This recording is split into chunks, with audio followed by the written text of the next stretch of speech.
नमस्कार, मैं हूं मनीष पांड्या और आपका स्वागत है सुरंगी धरा न्यूज चैनल में। न्यूज चैनल की अगर हम बात करें तो ये चैनल है जो मुरलीधर जी बोचीवाल का है और मुझे इन्होंने इनवाइट किया कि हम चूरू की जो विधानसभा सीट है 6 उन पर बात करते हैं। तो मुरलीधर जी बताइए क्या कुछ समीकरण है।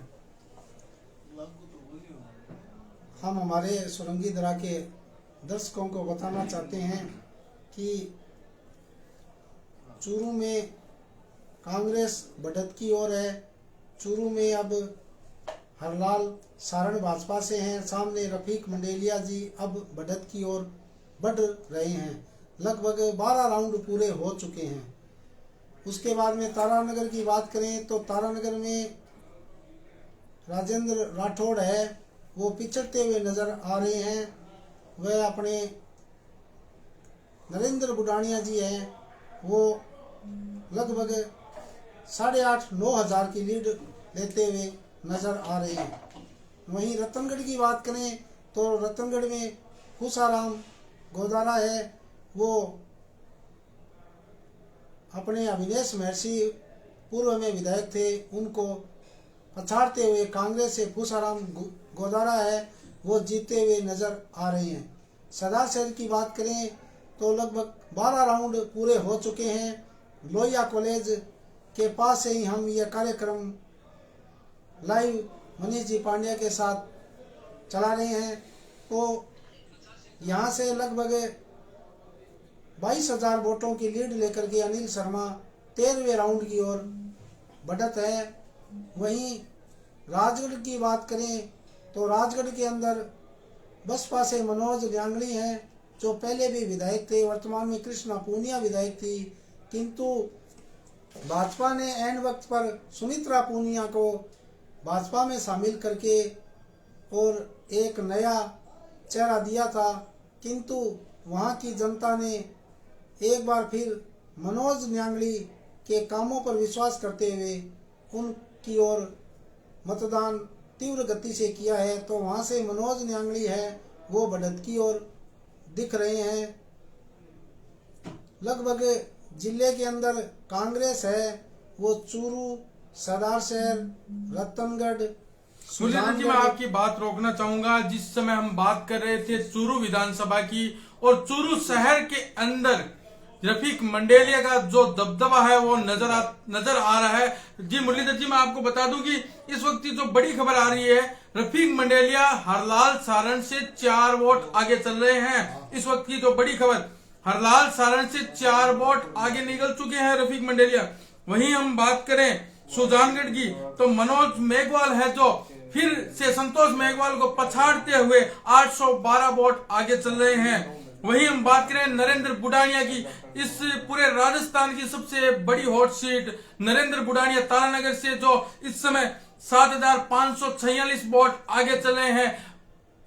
बूथ पर बूथ और काउंटिंग पर काउंटिंग और मतगणना के एक भी राउंड में आगे नहीं आए राजेंद्र राठौड़, हर राउंड में पछाड़ते हुए चल रहे हैं नरेंद्र बुडानिया। जी मुरलीधर जी देखिए, राजेंद्र जी राठौड़ पिछली बार चूरू से चुनाव लड़े थे, उनके सामने रफीक जी मंडेलिया थे और लगभग 1700 वोटों से ऐन वक्त पर वो चुनाव जीते थे। और इस बार जिले में सट्टा बाजार सब ये मान रहा था कि राजेंद्र जी राठौड़ है, भाजपा के कद्दावर हैं, मुख्यमंत्री के दावेदार हैं, किंतु राजेंद्र जी राठौड़ के सामने किसान नेता नरेंद्र जी बुडानिया ने बड़ी मजबूती के साथ चुनाव लड़ा। उन्होंने राहुल गांधी को, डोटासरा जी को बुलाया, तो अपने राजेंद्र जी राठौड़ ने अपने मोदी जी को बुला करके बड़ी मीटिंग की, पीएम की मीटिंग की, किंतु जनता ने मजबूत कैंडिडेट नरेंद्र बुडानिया और उनका मैनेजमेंट को देखते हुए नरेंद्र बुडानिया बढ़त से बढ़त ले रहे हैं। वह ये सीट भी कांग्रेस की झोली के अंदर जाती हुई नजर आ रही है। राजेंद्र जी राठौड़ है, वो पिछड़ते जा रहे हैं। सरदार शहर की पुरानी पंचायतें हैं, उन पंचायतों के अंदर भी कांग्रेस को बढ़त मिली है। वह शहर के अंदर बुडानिया जी को कम वोट मिले, किंतु राजेंद्र राठौड़ को बढ़त मिली, किंतु देहातों के अंदर लगातार बुडानिया जी की बढ़त के कारण बुडानिया जी जीतते हुए नजर आ रहे हैं। सरदार शहर में लगातार बढ़त नजर आ रही है। सुजानगढ़ में अब मनोज मेघवाल हैं, वो फिर बढ़त बनाते हुए नजर आ रहे हैं। उनके सामने संतोष मेघवाल है जो विधासर से पूर्व प्रधान है, भाजपा में सम्मिलित होकर के चुनाव लड़ रही है। वो पहले कांग्रेस में थी, निर्दलीय भी उन्होंने चुनाव लड़ा था। लेकिन इस बार मेरे को ऐसे लग रहा है कि चूरू से रफीक मंडेलिया है, उनका जीत का सपना हो सकता है पूरा हो, क्योंकि उनके पिताजी इन्हीं हरलाल जी सारण के सामने जीते थे। हरलाल जी हारे थे और इस बार फिर हरलाल जी हैं और मकबूल जी मंडेलिया के पुत्र रफीक जी मंडेलिया हमारे सामने हैं। अब रफीक जी मंडेलिया ने बढ़त बनाई है जी। 100 अभी इस समय की जो बड़ी खबर आ रही है, फिर से जो हरलाल सारण है रफीक मंडेलिया से 184 वोट आगे निकल चुके हैं। जिस प्रकार से रफीक मंडेलिया, कभी रफीक मंडेलिया आगे आ रहे हैं तो कभी हरलाल सारण। एक बात जो पूरे चूरू शहर के अंदर चर्चा का विषय बनी हुई है कि 11,000 प्लस वोटों की लीड लेकर चल रहे हरलाल सारण की लीड तोड़ने में कामयाब हुए रफीक मंडेलिया। इनका जो अंतर है बहुत कम रहने वाला है। हो सकता है कि रफीक मंडेलिया यहां से चुनाव जीत कर निकले। जिस प्रकार से राजेंद्र राठौड़ ने चूरू जिले के अंदर सीटों का समीकरण बनाया था, उसके हिसाब से सभी की सभी सीटें जाती हुई नजर आ रही है। सुजानगढ़ से संतोष मेघवाल चुनाव हारते हुए नजर आ रहे हैं, वहीं अभिनेश महर्षि चुनाव हारते नजर आ रहे हैं, तो राजकुमार रेणुआ भी चुनाव हारते हुए नजर आ रहे हैं। वहीं हम बात करें सुमित्रा पुनिया की तो वो भी हारती हुई नजर आ रही है। और अगर राजेंद्र राठौड़ की बात करें वो भी हारते हुए नजर आ रही है। इस समय चूरू की हम बात कर रहे हैं, ये जो अंतिम सीट है, 6ठी सीट चूरू, जो फिर से रफीक मंडेलिया जीतते हुए नजर आ रहे हैं। क्या कहना चाहते हैं मुरलीधर जी? जो ये 6 सीट है यहाँ पर कांग्रेस का दबदबा बना हुआ है और एक सीट पर जो राजगढ़ से मनोज न्यांगली आगे चल रहे हैं। अगर पांचों की पांचों सीट यहाँ से कांग्रेस निकालती है तो राजेंद्र राठौड़ के रुतबे पर कितना असर पड़ सकता है? जी, राजेंद्र राठौड़ जिले के नेता हैं, राजस्थान के नेता हैं, किंतु चूरू जिले में टिकट उन्होंने ही बांटी थी और टिकट से काफी नेता पूर्व विधायक नाराज भी हुए थे। जिस तरीके से सरदार शहर है, रतनगढ़ है, तारानगर है, राजगढ़ है, लेकिन अब ये सामने दिख रहा है कि लगभग 5 सीटों पर कांग्रेस बढ़त है। वह सादुलपुर राजगढ़ के अंदर मनोज न्यांगली बसपा से जीते हुए नजर आ रहे हैं। तो चूरू जिले से फिलहाल मिल रहे रुझानों के अनुसार भाजपा अपना खाता खोलने में कामयाब नहीं हो पा रही है। बड़े बड़े दिग्गज यहाँ से जीते हैं, हारे हैं और इस बार फिर बड़े बड़े दिग्गज हार रहे हैं और कई युवा चेहरे जीत रहे हैं। हम बात करेंगे, देखो क्योंकि हम सरदार शहर के रहने वाले हैं और सरदार शहर की सीट पर हम ज्यादा बात करने वाले हैं, क्योंकि सरदार शहर सीट को हमने करीबी से देखा है। कांग्रेस से अनिल शर्मा, वहीं भाजपा से राजकुमार रेणुआ थे और वहीं निर्दलीय सर्वदल उम्मीदवार बताया जा रहा था कि राजगढ़ चौधरी है जो अनिल शर्मा को पछाड़ देंगे।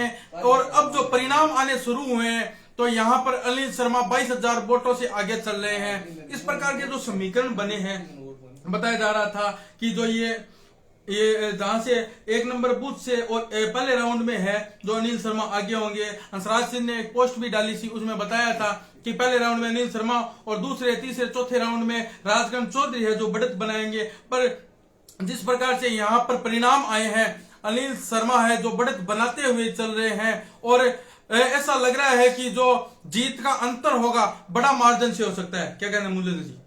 जी, सरदार शहर की जनता ने ये शुरू से ही तय कर लिया था कि हम पंडित मोहनलाल शर्मा जी व उनके विश्वास को, उनके कामों को जिताएंगे। अनिल शर्मा को जो जनता ने 9 महीने विधायक बनाया था, उनके विकास को वोट ये लगाए। ये जातिगत चुनाव बनाने की पूर्ण कोशिश की गई थी, किंतु ये जातिगत चुनाव नहीं बना। यहाँ पूर्व विधायक अशोक पिंचा भी नाराज थे, उनको पार्टी ने साझा टिकट दिया, इस बार नहीं दिया।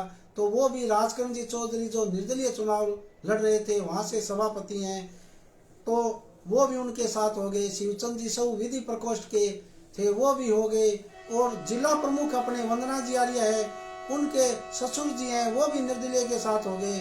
किंतु जनता ने सबको नकारते हुए युवा चेहरा अनिल शर्मा को भारी बहुमत से जिताते हुए नजर आ रही है और 9 महीने के कामों पर मोहर लगी है, न कि जातिगत पर मोहर लगी है। और सरदार शहर की जो ये विकास की गंगा है ये ऐसे ही बहती रहे। इस तरीके से जनता ने विश्वास करते हुए अनिल शर्मा को भारी बहुमत से लगभग जिता रही है। लगभग ये जीत है ये 25 से 30 हजार तक भी पहुंच सकती है। और अपन पूरे राजस्थान की बात करें तो पूरे राजस्थान में अभी तक मिल रहे रुझानों के अनुसार राजस्थान में भाजपा सरकार बनाते हुए नजर आ रही है, किंतु अभी तक 27 सीट ही क्लियर हुई है जिसमें भाजपा जीती है। 12 पर कांग्रेस अभी तक जीत चुकी है। वह कुछ अन्य सीटों पर अपने निर्दलीय उम्मीदवार है वो भी बढ़त बनाए हुए हैं। लगभग 4 सीटों पर निर्दलीय उम्मीदवार है वो जीत चुके हैं। काफी रुझान बाकी है, किंतु राजस्थान में भाजपा की सरकार बन रही है और हमेशा सरकार के अंदर सुजानगढ़ सरदार शहर रहते थे, किंतु इस बार सरकार में नहीं रहते हुए नजर आ रहे हैं। विधायक हैं वो कांग्रेस के बनते हुए नजर आ रहे हैं। युवा चेहरों ने जाति पाति सबसे ऊपर उठ करके अनिल शर्मा पर उनके कार्यों पर विश्वास करते हुए पंडित भंवरलाल शर्मा की सेवा पर विश्वास करते हुए उनको मतदान देते हुए दिख रहे हैं। और जो चुनाव के अंदर लोगों ने जो भाषण दिए थे, भाषणों के अंदर उन्होंने बहुत अच्छे तरीके से भाषण दिए, अच्छे अच्छे राय भी दी, अच्छे अच्छे कार्य भी किए और उन कार्यों के बदौलत ही अनिल शर्मा चुनाव जीत रहे हैं। और चुनाव के अंदर भाषणबाजी डायलॉग चलते रहते हैं, पार्षद आते हैं जाते रहते हैं, नेता आते हैं जाते रहते हैं, निर्दलीय के साथ आते हैं। एक आता है तो उनके पीछे 20 जाते हैं तो 50 वापस जुड़ते रहते हैं। इस तरीके से जैसे हमारे भूमि विकास बैंक के चेयरमैन थे वो निर्दलीय के साथ हो गए, कृषि मंडी के चेयरमैन थे वो निर्दलीय के साथ हो गए। जी मैं सर आपकी बात रोकना चाहूंगा के साथ हो गए। जी सर मैं आपकी बात रोकना चाहूंगा। एक सवाल मेरे मन में आया है मुरलीधर जी, मैं खेद चाहता हूँ कि जिस प्रकार से जब अनिल शर्मा ने भाषणों के दौरान एक बयान दिया था कि राजकरण चौधरी है जो कई घोटाले किए हैं नगर परिषद के अंदर, उनको जेल जाना पड़ेगा। क्या लगता है राजकरण चौधरी के ऊपर तलवार लटकती हुई नजर आ रही है? जी कांग्रेस प्रत्याशी अनिल शर्मा ने 2-4 मीटिंगों में ये बात कही थी, हमने लाइव भी चलाया था। किंतु जो गलत करता है उसकी जांच भी होनी चाहिए। जनता जनार्दन जो करे वो जाने, अपन इस पर क्या कर सकते हैं। अपन तो जो घोटाले होते हैं उनको पहले भी उजागर किए हैं, आगे भी उजागर करेंगे। जो गलत करेगा उसको जेल भी जाना पड़ेगा, उसको गांव भी छोड़ना पड़ सकता है। वो जाने, उनका काम जाने। उनके सभापति के कार्यकाल में 2-4 काम अच्छे भी हुए हैं, किंतु उन्होंने सभापति का कार्यकाल पूरा नहीं करने से पहले ही उनके मन के अंदर विधायकी नजर आई और वो उन्होंने विधायक के सपने देखने शुरू कर दिए। तो जनता जनार्दन है, जनता चाहे उसको विधायक बनाती है, जनता चाहती है उनको घर पर बिठा देती है। ये चूरू जिले का उदाहरण है, आप देख लीजिए, तारानगर देख लीजिए, रतनगढ़ देख लीजिए। वर्तमान विधायक अवनीश महर्षि हार रहे हैं और जनता पूसाराम जी गोदारे के साथ है। सरदार शहर के अंदर ऐन वक्त पर राजकुमार जी रिणवा एक अच्छे स्वस्थ छवि के उम्मीदवार थे, धार्मिक प्रवृत्ति के थे, उनको ऐन वक्त पर टिकट दी। वहाँ के लोकल लीडर पूर्व विधायक अशोक पिंचा ने उनका साथ नहीं दिया, जिसके कारण आज वो तीसरे नंबर पर जा रहे हैं। किंतु अंतिम समय पर उनको टिकट मिला। जब उपचुनाव था तो वही राजकुमार जी रिणवा ने अशोक जी पिंचा को समर्थन दिया था, भाजपा में सम्मिलित हुए थे। और पार्टी होती है वो सबकी पार्टी होती है, पार्टी को माँ कहते हैं, किंतु चुनाव के अंदर माँ नहीं रहती है। आपसरी में नेता लोगों के स्वार्थ सिद्धि योग आ जाते हैं, 15 दिनों के बाद वो बोलते हैं हम फिर पार्टी में रहेंगे। ये तो समय की बात है कौन किसके साथ जाए नहीं जाए, किंतु जब अपन जीते तो सब अपन को साथ चाहिए और दूसरा कोई टिकट ले आए अपनी 11 पंचायतों से तो उसके खिलाफ हो जाए, ऐसे जनता स्वीकार नहीं करती है। जनता जानती है, जनता पार्टियों को भी नकार देती है, आदमियों के साथ हो जाती है। कभी निर्दलीय रविंद्र भाटी इतनी मजबूती के साथ पार्टी से टिकट मिली तो जीत रहे हैं। तो ये जनता जनार्दन है, जनता किसको राजा बनाती है, किसको रंक बनाती है, ये तो अपन देख ही रहे हैं। इतना अच्छा कार्य होने के बावजूद भी, राजस्थान में गहलोत सरकार का इतना अच्छा कार्य होने के बाद भी गहलोत सरकार रिपीट नहीं होती नजर आ रही है। और चूरू जिले के अंदर कांग्रेस बड़ी बहुमत के साथ आ रही है। ये जनता की मेहरबानी है। जनता माई बाप होती है। नेता लोगों की एक एक बात पर विश्वास करती है।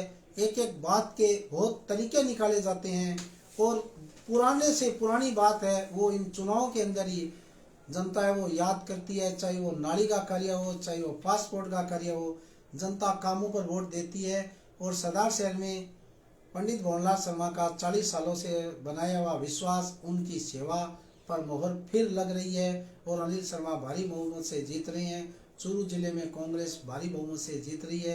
राजेंद्र जी राठौड़ है वो पिछड़ते हुए नजर आ रहे हैं, किंतु ये लग नहीं रहा था लोगों को। ये लग रहा था कि राजेंद्र राठौड़ चुनाव जीतेंगे, किंतु बुढ़ानिया जी ने बड़ी मेहनत की, उनके कार्यकर्ताओं ने बड़ी मेहनत की।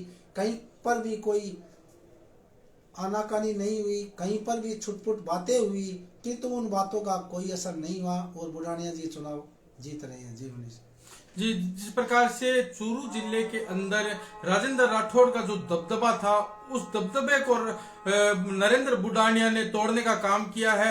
और अभी तो राउंड है जो बाकी पड़े हैं, पर जितने राउंड हुए हैं उन सभी राउंडों के अंदर नरेंद्र बुढ़ानिया है जो आगे चल रहे हैं और बड़ी लीड लेकर चल रहे हैं। और राजगढ़ की सीट अहम थी, त्रिकोणीय मुकाबला था और मनोज न्यांगली है जो आगे चल रहे हैं। वही सरदार शहर विधानसभा सीट पर अनिल शर्मा आगे चल रहे हैं। वही सुजानगढ़ से मनोज मेघवाल आगे चल रहे हैं। पूसाराम गोदार आगे चल रहे हैं। सभी सीटों पर कांग्रेस की बढ़त नजर आ रही है। और क्या लगता है कि जिस प्रकार से ये सीटें जीतकर और कांग्रेस के खेमे में जाएगी तो कांग्रेस का आंकड़ा बढ़ता हुआ भी नजर आ रहा है। जिस प्रकार से एग्जिट पोल थे और एग्जिट पोल के अंदर कांग्रेस का बहुमत दिखाया गया था और जो ये बहुमत है अभी थोड़ी देर के अंदर नजर भी आएगा, क्योंकि जो सीट है कांग्रेस की, इन सीटों के ऊपर अभी परिणाम आने बाकी है। और हम बात करते हैं सरदार शहर विधानसभा की, जहां पर हमने पहले भी एक वीडियो डाला था सरदार शहर एक्सप्रेस पर, जिस पर हमने और मुरली जी ने बताया था कि जो भाजपा और निर्दलीय है दोनों ही 1 लाख और 1,10,000 वोटों के आसपास में ही दोनों सिमट जाएंगे। वही होता हुआ नजर आ रहा है। हमारे आंकड़े हैं जो प्रत्यक्ष प्रमाण होते हुए नजर आ रहे हैं। जिस प्रकार से हमने गांव में जाकर मेहनत की, ग्रामीणों से बात की, और वही जो परिणाम है आज 3 दिसंबर को नजर आ रहे हैं।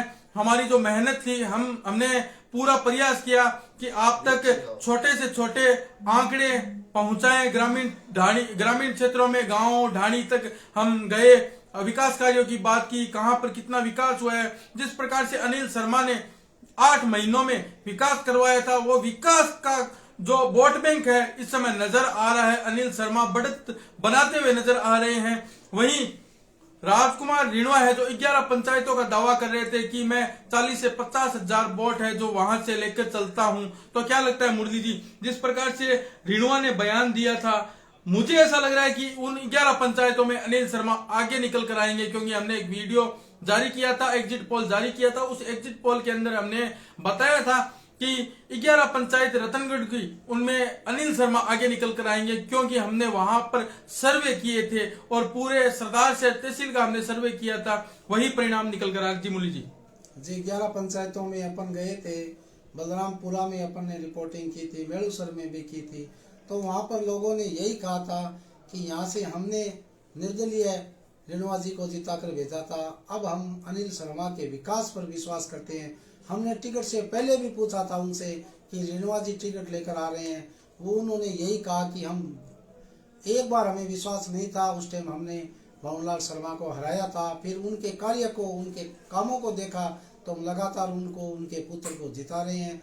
उनके विकास को देखते हुए विकास को मोहर लगी और 11 पंचायतों के अंदर भी अनिल शर्मा को काफ़ी मत मिले हैं, शहर के अंदर भी काफ़ी मत मिले हैं। और जिस प्रकार से जो मतदान होने के बाद माहौल बनाया गया, जो माहौल क्रिएट किया गया, वो सारा माहौल दूध का दूध और पानी का पानी जैसे आज नतीजे आ रहे हैं वैसे नज़र आ रहे हैं। हमने लगातार गांव के अंदर हमारे चैनल में सबको अच्छी साफ सुथरी सच्ची खबर दिखाने का प्रयास किया। हम किसी के पक्ष में नहीं है, किसी के खिलाफ नहीं है, हम सब की खबर दिखाते हैं और सब की खबर दिखाने का हमारा फर्ज है। हमने राजकरण जी चौधरी की मतदान रैली भी दिखाई, हमने रेणु जी की भी दिखाई, असम से मुख्यमंत्री आए हमने विमली जी, मैं चाहूंगा अगर आप कहें तो मैं इनको दर्शकों को आंकड़े बताना चाहूंगा। सादुलपुर सीट की अगर हम बात करें तो 12 राउंड हो चुके हैं और 12 राउंड के अंदर मनोज कुमार सोई सिंह, मनोज न्यांगली 3,566 वोट आगे चल रहे हैं। वहीं नरेंद्र बुडानिया 7,756 वोट आगे चल रहे हैं। वहीं अनिल शर्मा ने 13 राउंड पूरे कर लिए हैं और 21,763 वोट आगे चल रहे हैं। हरलाल सारण 184 वोट आगे चल रहे हैं। वहीं पूसाराम गोदारा है जो 19,828 की लीड लेकर आगे चल रहे हैं। बड़े मार्जिन का ये लीड है जो शायद अविनेश महर्षि तोड़ ना पाए। वहीं मनोज कुमार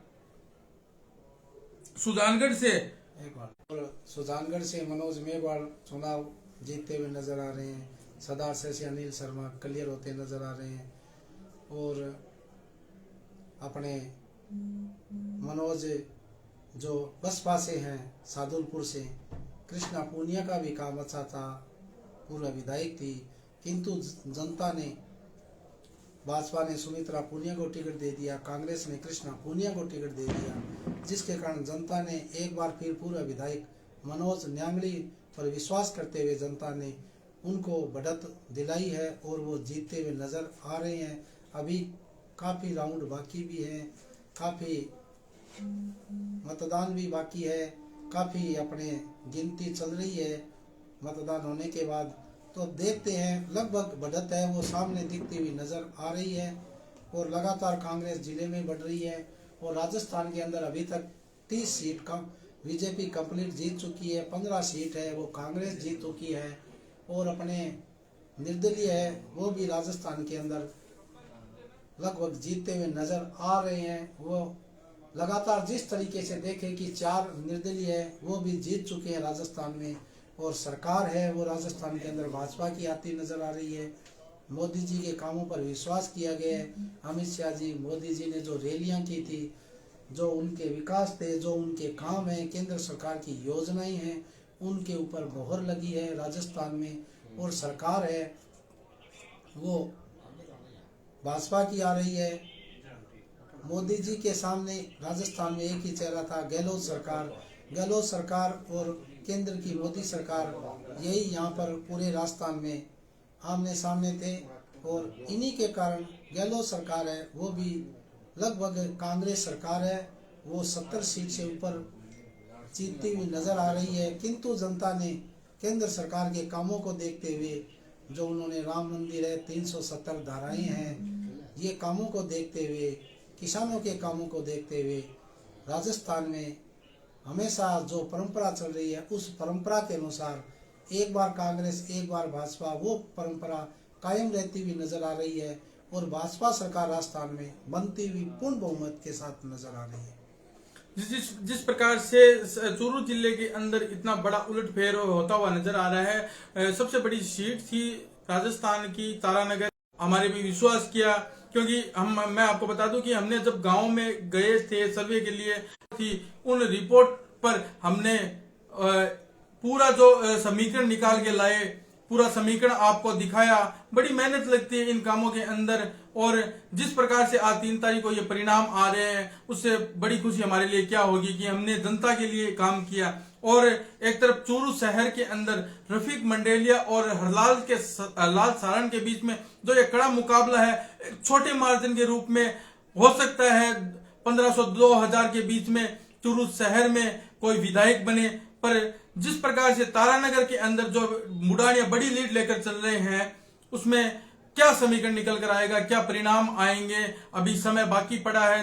कहते हैं कि राजेंद्र राठौड़ खतरों के खिलाड़ी हैं, पर इस समय जो पछड़ते हुए नजर आ रहे हैं, बड़ी मुश्किल का सामना करना पड़ रहा है राजेंद्र राठौड़ को। वहीं थोड़ी देर पहले सरदार शहर विधानसभा से निर्दलीय प्रत्याशी राजकरण चौधरी है जो मतगणना केंद्र से निकलकर रवाना हो चुके हैं। आपने हमें सुना।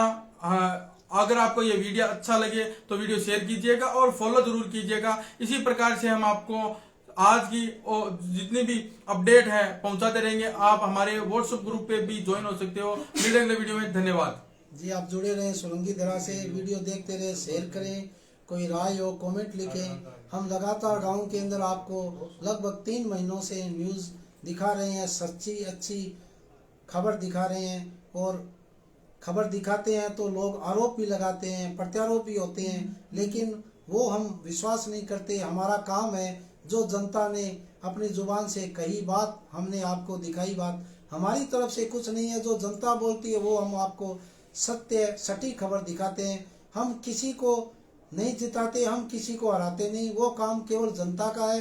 जनता जाने, जनता का काम जाने, किस पर कितना विश्वास करती है, किसकी सरकार बनती है, वो जनता ही तय करती है। जनता ही माई बाप होती है। गांव की गुआड़ के अंदर से हमने, मनीष जी ने प्रयास किया था आपको सटीक सच्ची खबरें दिखाने का, और ये खबरें हमने दिखाई। इस खबरों के अंतर्गत ही हम ये देख रहे हैं कि आज हमारे चैनल को जनता है वो पसंद कर रही है। ये जनता का चैनल है, सुरंगी धरा जनता को समर्पित है। जनता के लिए, जनता के साथ, जनता से हम हमेशा जुड़े रहेंगे। हमसे आप जुड़े रहें, वह हमें कमेंट बॉक्स के अंदर कोई राय है वो भी बताते रहें। धन्यवाद। धन्यवाद।